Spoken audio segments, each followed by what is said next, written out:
jo, sinjali do vijë. Por për momentin thjesht momentin është një rikthim në normalitet asgjë më tepër. Nuk është do ndeshë një lajm për bën po, takimi midis për shembull, takimi midis negociatorëve pra midis Xhidiranës dhe iranianëve. Ai është lajm. Vende që janë luftë prej 1980-s dhe që shtrëngojnë duart. Ajo është lajm. Por Shqipëria dhe Amerika janë mik, janë partnerë, që nuk është lajm, është tomali që një ambasador.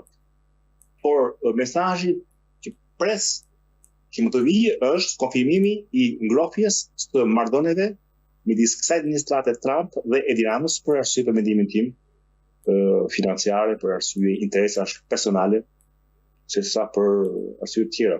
Dhe këtë do presim. Më shoh pashtu që dhe SPAK është zbutur shumë. SPAK I prisnin për 12 marsit të rikthesh prapë në kuvend me një dosje me akuza ndaj zonjës Balluku. SPAK është komplet I heshtur në dosje. Rama as që nuk thirret fare.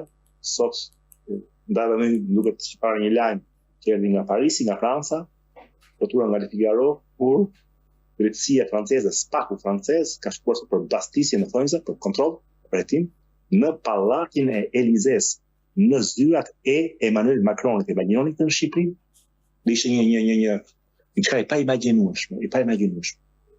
Ky është shteti I drejtës që në Shqipëri nuk funksionon, dhe kjo administrat Trump do lejoj të vazhdoj të mos funksionoj, kjo është Shqiptarine me ardhin e këtij ambasador.